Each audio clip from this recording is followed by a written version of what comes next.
turn, if you would, please, with me this morning to an Old Testament. It's actually one of the latter books of the Old Testament, Micah. Micah, M-I-C-A-H. Micah, chapter 6.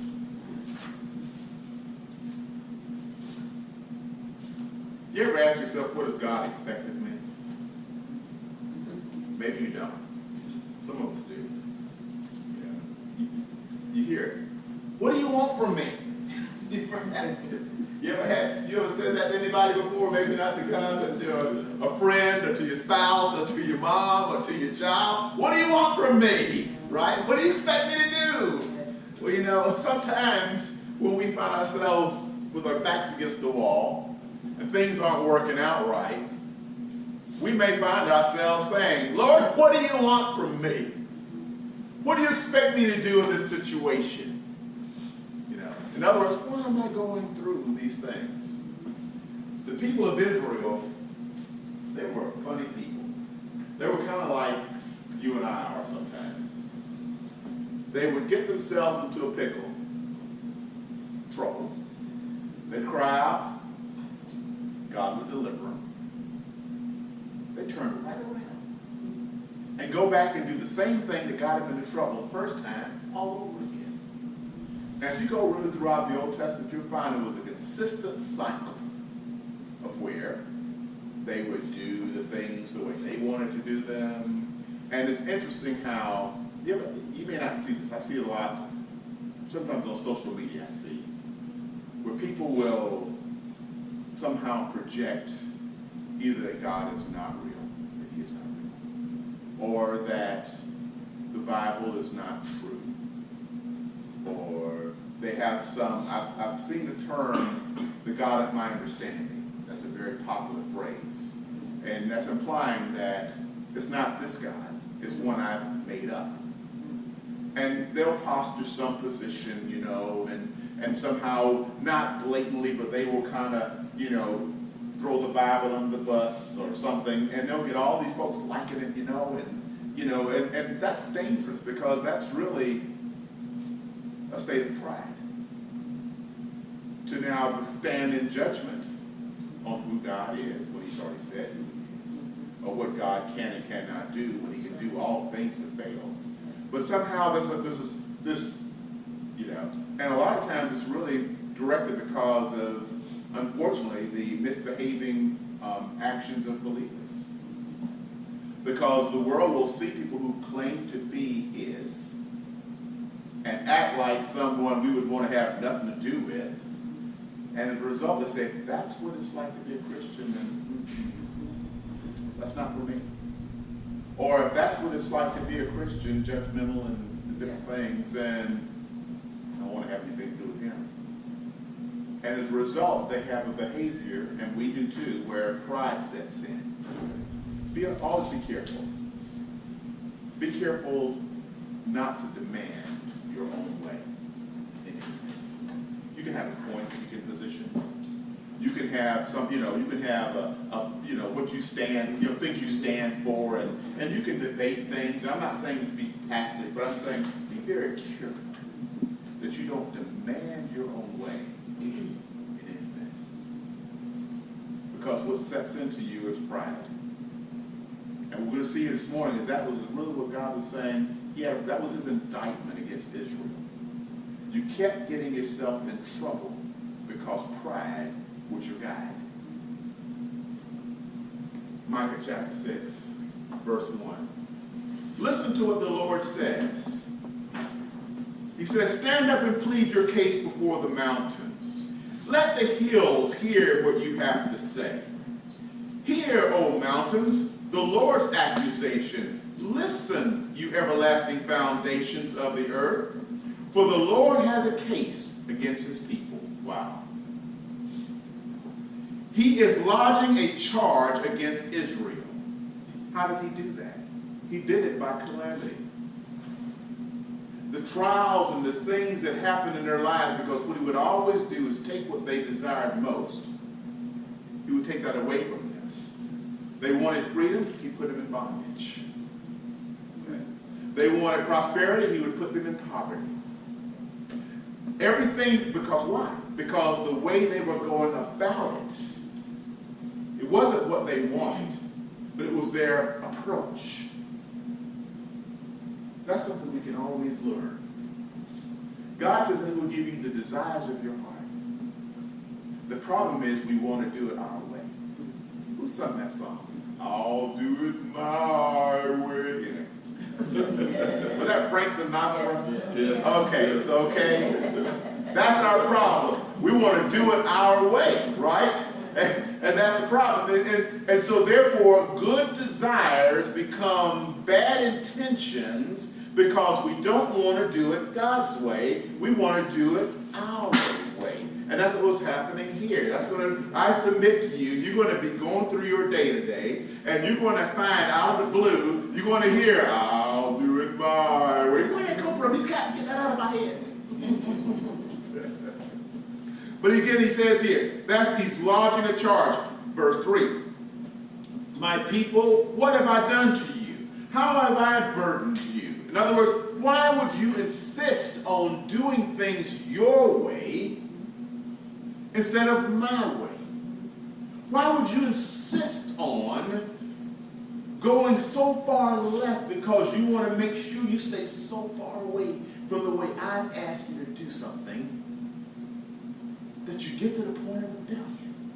Did you know that many times rebellion is, think about this, rebellion is often the results of doing something contrary to the way you know is right.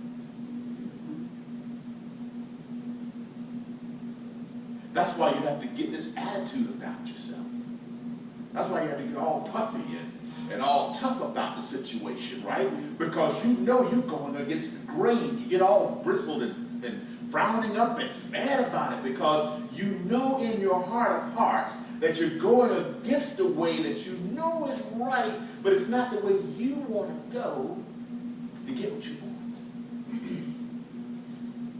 That's what rebellion does to us. Verse 4, he's reminding them, I brought you out of Egypt. I redeemed you from a land of slavery. I sent Moses to lead you. Also Aaron and Miriam.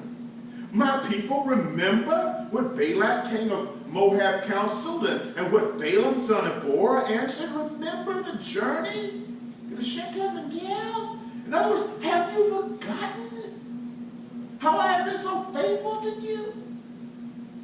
Yes, songs are resonating in my mind today. I'm sorry. That's the way I am. Another one is there. Count your many blessings. Name them one by one. Count your many blessings. Count your blessings. Name them one by one. Count your many blessings and see what God has done.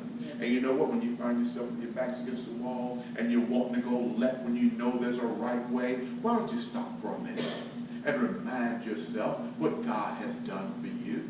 Why don't you count the blessings and go back and just recall time after time after time that God has been there for you and made a way where there seemed to be no way. There's no one here that can't say God has not been a blessing in their life one way or another at some time or another. Why don't you stop when you find yourself with your back against the wall and just remind yourself what God has done? Because what he wants you to remember about him is he's faithful. What does that mean? He will do what he says he will do. And guess what? If he's done it before, he'll do it again. You have to choose that. You have to choose. The problem here with God's people is they chose not to trust him. They didn't think he would give them what they desired. So therefore, they were going to strike out and make it happen on their own. And as a result, they found themselves going through all kinds of problems because the result was they would do it the way they knew was not God's plan for them. And that's what he's saying here. He's telling them in verse 4, right, through verse 5, don't you see that I love you? Don't you see that I will make a way for you? Don't you see? Can you, and I ask you right now, I want you to not say anything to me. I want you to think in your mind, can you truly see where God is doing things good in your life? Are we sometimes oblivious to that? Do we just kind of maybe take it for granted? Be careful. not to take for granted the things that God's doing in your life.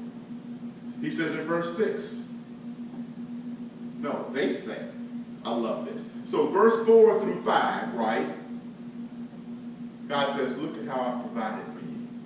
He gave them examples of times when he brought them out of trouble. Listen to their answer in verse 6. So what do you want from us? That's what it's saying. What do you want from me, Lord?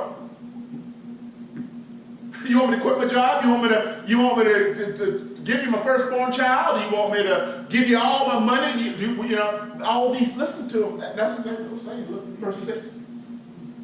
With what shall we come to the Lord and bow down before this exalted God?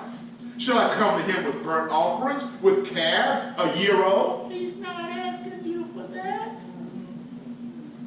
Listen to verse 7. Will the Lord be pleased if we give him 1,000 rams and 10,000 rivers of oil? Listen to that. That was that. What do you want? And that's how we are today. What does he want from me? What does this God want? He don't want me. He don't want me to have any fun.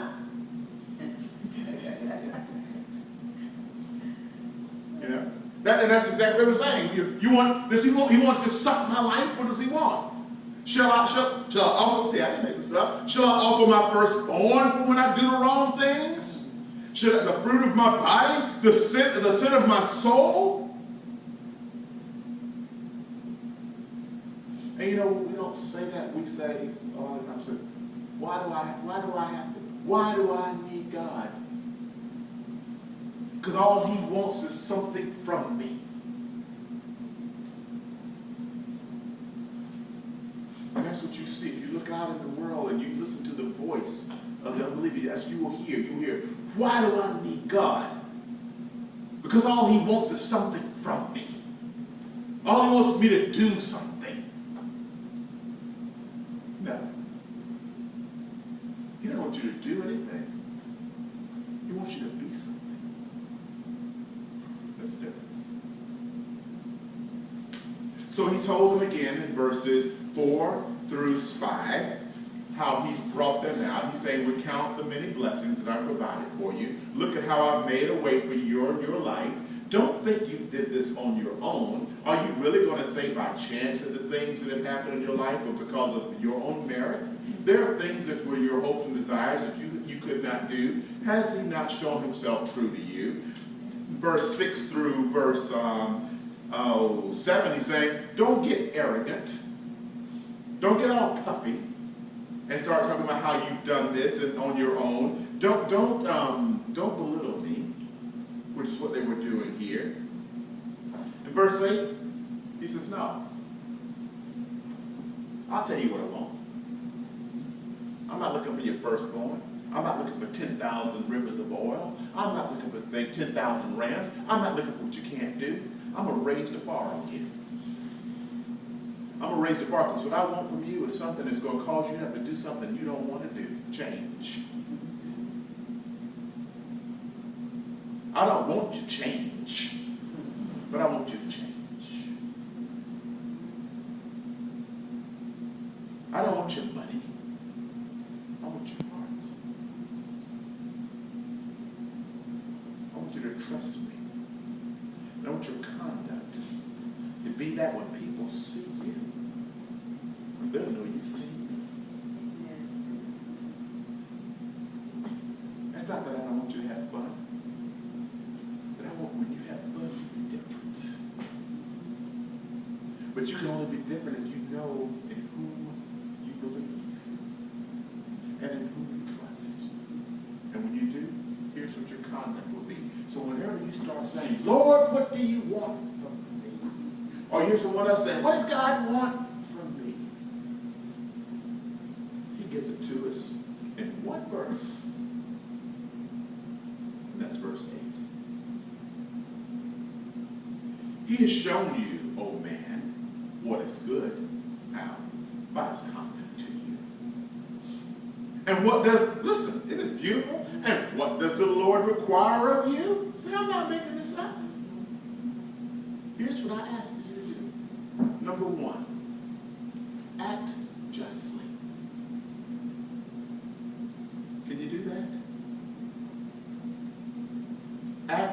justly. In other words, it's quite simple. Do what is fair.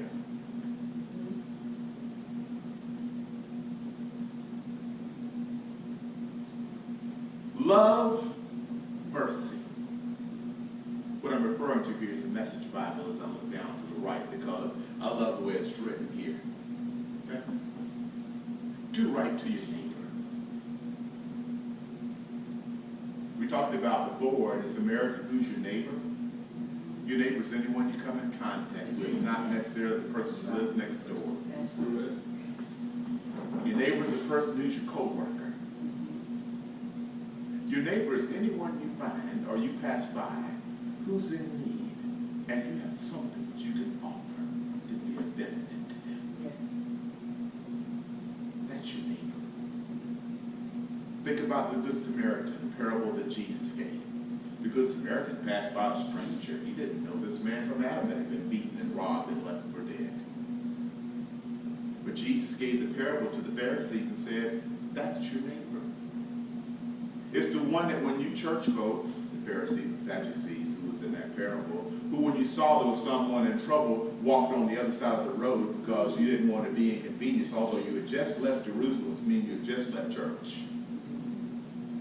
So you just left the temple and you're going home, you had a great service, and you see this problem, but it's kind of inconveniencing for you, so you get on the other side of the road, and you look the other way and you go on, reflecting on the good church you had, but you just missed a good opportunity. But yet the Samaritan who's walking along the same side of the road finds himself going over, meeting the person's needs, taking him to a place where he can get comfort, bandaging him up, giving money for him to have a place to stay for a bit, and making sure he was turned over the right way before he went on his way. That was a neighbor. Because their argument was, who is my neighbor? That was the Good Samaritan parable. Who's my neighbor? I don't know, smart aleck with God. That's, what do I have to give you? Who's my neighbor? You know, we're smart alecks. And he says here, again, do what? I want you to just do the right thing. In other words, be fair. I want you to love mercy. In other words, look out for your neighbor. And the last thing, and this is the hardest one. This is the hardest one. I want you to walk humbly with your God. Be compassionate and loyal and love. And listen to the Message Bible says. And don't take yourself too seriously. I think about it, James says, do you not know you're but a mist?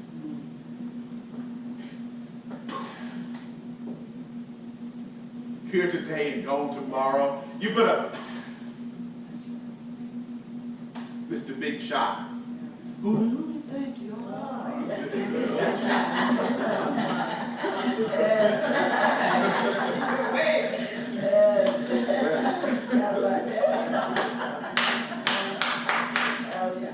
But it's true.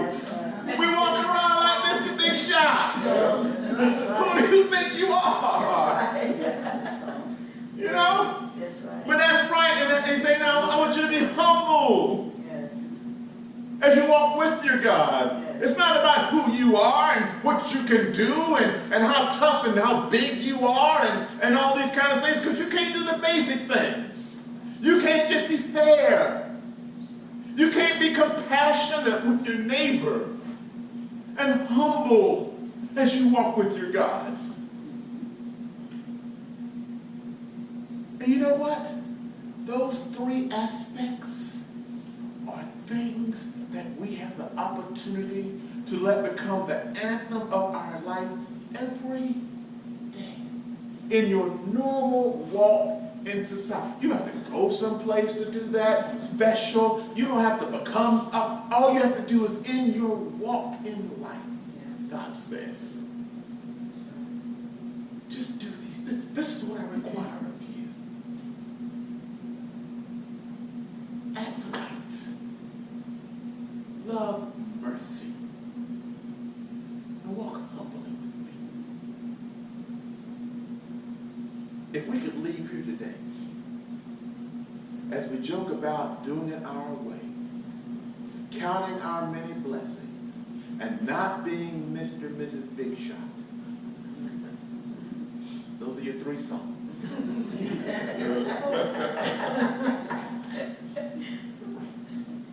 Consider acting right, justly, being fair, loving mercy, being compassionate to your neighbor, and then walking humbly with your God. And he promises us in that we will understand what it means to experience his perfect will, his good, pleasing, and perfect will. Amen?